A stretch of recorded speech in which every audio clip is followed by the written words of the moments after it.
gabdhaha yaryar oo quruxda badan oo ila wada dhashay kulligiin waa idin salaamaya waxaana jeclaan lahaa in aad si fiican ii dhegaysataan marka hore waxaan idin leeyahay Happy International Women's Day to you.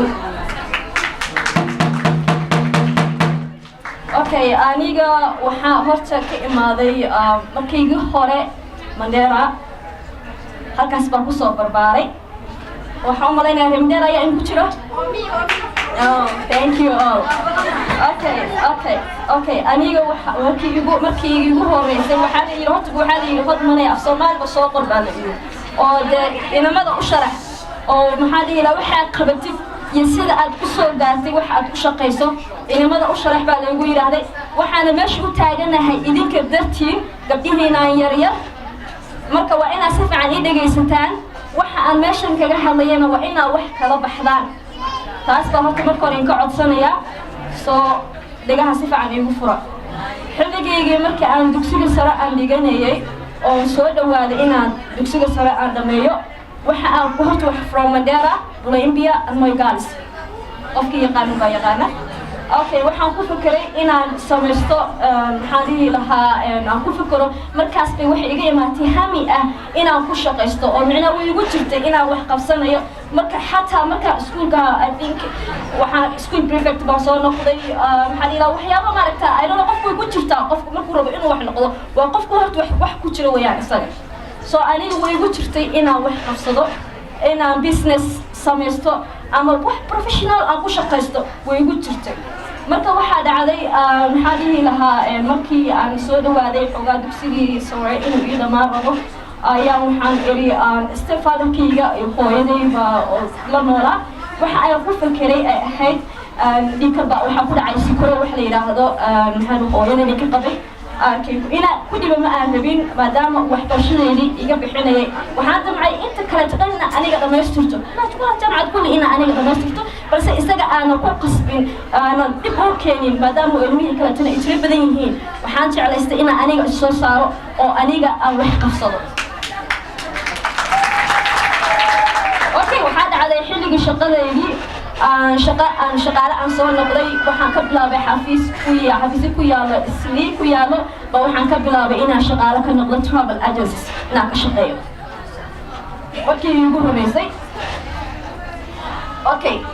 waxaad moodaysaa markaas travel agency aan ka shaqeynayo inaan lacag aan halka ka sameynayo mise lacag aan ka helayay maya never waxaa dhacday inaan shaqadii aan shaqeynayay ugu horeysay 3 sano ugu horeysay waxaan sanadii hore waxaan qaadanayay 7,000 waxa igu xigtay 7,000 right waxa ku xigtay inaan qaadanay lacag la eg 10,000 okay America 10,000 not today is what okay markaan iskuulka aan ka bixinayo waxa ahayd waxaan iska soo qoray maxaa dhihi lahaa maadaama aan travel agent shaqo ka helay waxaan iska soo qoray inaan industry-gaas experience ku noqdo oo wax ku qabsado waxaan iska soo qoray college markaan college soo qoray nasiib wanaag waxay ugu xidhaan waa inaad shaqeynaysa dad filmka inaad baratid inaad sideeda kusoo gudubtay waa inaad la imaataa shaqo alxamdulillah halkaan waa wadhiga waxaana waa kana kaarkaygii waa kana waa shaqeeya waa layga qoray oo waan iska soo qoray lacagta 7,000 ah iguma filnayn aniga inaa maxay passportkayga aan ku dabaro iguma filnayn inaan guri kaliis aan ka bixiyo waqti today okay ma kartaan adoo wax baranaya ama shaqeynaya xaafad ku la kartaa Islii Nairobi any of you ku la kartiin maxaa lagu bixinayaa magacyo nooc ah naagxun okay maxaa lagu bixinayaa ma inoo shaqeyso ilmaha ma sii hayso dariga ma ku waxayso maxaa kale no so aniga waxaan ku aasay marka inaan soo dabaro oo dhaho hodmanay maxaa qabsan kartaa so 10,000 iguma filnayn inaan ku bixiyo college-ki maxaa ka soo haray 4,500 marka every month lacag salariga aan ka bixin inta leeg meeqa ayaa soo macnaha ka soo haray kartay qiyaasa ina inta markaas inta aan labiskay gabarnimo haweentu wax u baahan tahay dhan halkaas aan ka fikiray maxaa marka isleedii markaas ugu soo haray kartay hodman waxaa dhacday markii in pressure badan iiga imaado markii ayadoo saas dibkaas aan ku jiro oo wax walba oo qabsanayay oo isag igu filan lacagtaas wixii habeen uga baahan tahay kilo ha noqoto cunto ha noqoto whatsoever lacagtaas tobanka kuna anoo qaadanaya baa haddana waxaa pressure iiga imaaday meeshii aan ka shaqaynayay oo naftigeeda ka shaqaynaya waxaa iga imaaday pressure maxaa pressurekaas keenay inaan noqdo qof talented ah in aan noqday qof ka soo baxday shaqadeedii in aan noqday qof ku adag shaqadeedii